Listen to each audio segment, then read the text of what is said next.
Hello, higala! Kainan ng mga higala. Para narami daw. Nagaya ko din ang isang vlogger. Ginagamit ko lang daw siya. Hello! What's up? Bakit Mga yan? higala!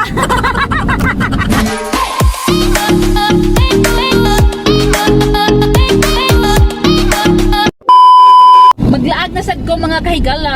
Padong ko sa balay nila Daryl. Magkainan kami doon. Cause it's Sunday. Nagpatid ako ni Banana. It's a miserable rainy day. I can't ride my bicycle.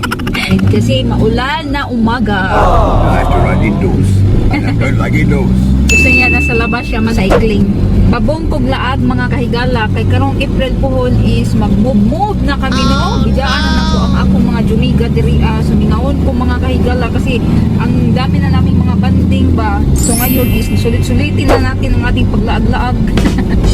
O ni ang place na gipuy-an ni Daryl mga kahigala. So paliko na kami. Mostly napuyo diri is mga mayayaman.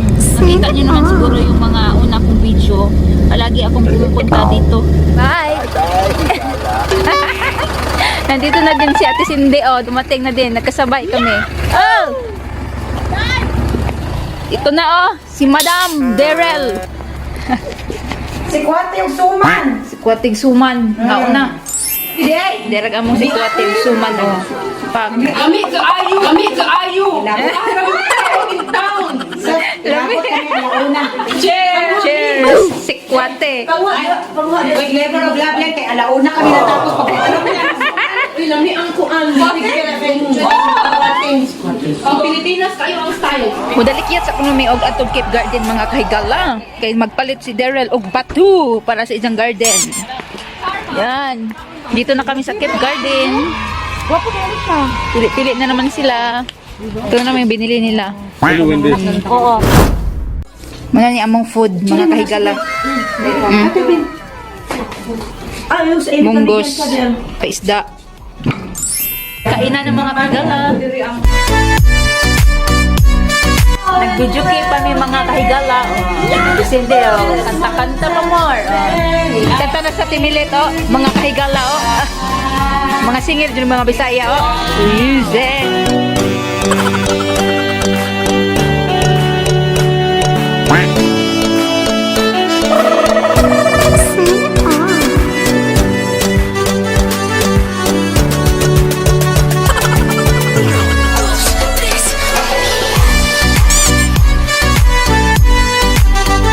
Mag-snack tapos may Braso de Mercedes yan. Leba ni. Suman. Tapos may suman pa. Timilit. Timilit tagawa nito. Kainan na naman. Bye higala. Hello, Brian. Hello higala. Bye-bye. Salamat sa tanan ha. To bring ha. The next morning. Maadjong buntag mga kahigala arang putian na ho kay against the light. Di ako karon sa kwarto kay magbike-bike kung mga kahigala ba magsikat-sikat ko. Kahapon hindi na ako nakapag-update sa inyo, di ba? Umalis ako no, naglaglag ako doon sa aking kaibigan. Pag uwi ko is hapon na at di na ako nakapag-update kasi nga nabusog ako, gipungahan ako mga kahigala ba. Marami din ginagawa dito sa bahay. Kaya hindi na talaga ako nakapag-video-video pa. Magsikat-sikat na tayo mga kahigala. Kay magluto pa ko og paniog to. Dugay ko na kamata, agi na din. Pasensya na sa mga background. Kay wa jud lagi taon mi space na kabutangan nito at nito. Hindi na ako nagsuot ng alam niyo na, pak. Dadahan ko na kaong gahapon. Munang sikad-sikad ko. Nindot ko siya mga kahigala ba? Ganun tapos yung husband mo nasa likod ba? Ganun Siklan.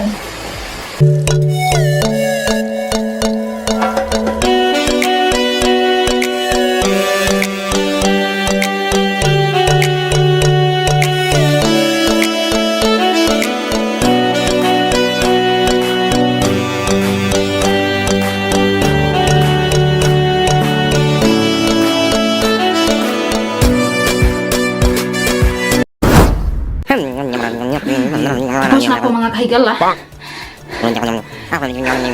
Hangak. Isa din tong purpose ni Banana, kaya bumili si Banana ng indoor bicycle trainer kasi nga tamad ako mag-cycling sa labas. Matakot na kasi ako pupunta doon sa labas kasi nga one time may nangyari ba. So kaya sabi ko ayoko na dito kasi sa nilipatan namin is hindi safety. So lilipat na naman kami sa PA, baka hahanap kami doon ng medyo safety na lugar. So makacycling na ako doon sa labas. Winter is darating na, kaya bumili din si Banana niyan. Hindi naman tayo makacycling na sa labas pag winter na, di ba? Medyo ako tumaba ngayon. Magluluto na ako mga kahigala kasi 10 AM na dito kapin. So ito ang pork chop namin. Ang i-partner ko nito is salad lang siguro.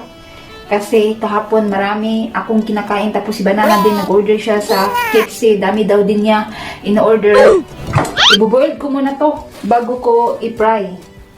Magtatatagtag muna tayong mga kahigala no while nag-boiled yung pork ba. Kay para di masayang ang atong oras, no? Kay ang oras nagdagan. So ang atong salaronan, of course, tomato. Ano lang siya, ito. Carrots, cucumber, bombay, at tomato. Babalik-balik tomato. Tapos bell pepper. Yan lang, hindi masyadong social ang atong salad kasi nga wala tayong ikasosyal. Kontento na kami sa ganitong mga salad-salad, mga kahigala. Basta may makain, bites na. No? Habol na ni ang kutsilyo, mga kahigala. Kasi binili lang namin to sa Chinese ba. Tapos parang isang buwan lang namin to ginamit na. Habol naman sa ay. Parang nagagahit na siya. Dood ba? Ganan. Wala kaming bairan, mga kahigala, para ni siya muhait ba. Sa probinsya sa amin, tawag yan is bairan. Wala kami. Hindi ko din alam kung ano ang Tagalog, ano ang English, basta kay bairan siya. Hindi ko na ipakita yung aking pagtatadtad, mga kahigala. Wala tayong space dito sa kusina, no? Ano ako kung saan ilagay ko ang stick ba? Alam nyo naman, stick lang ang gamit ko ba? Walang kalalagyan. So, ganito lang yung space. Nilagay, pinatong ko lang dito sa microwave. Ay, may chichika pala ako sa inyo, mga kahigala. Nakakaloka. Kasi, natatandaan nyo yung nag-upload ako at nagpapasalamat ako kay Loli's family, no?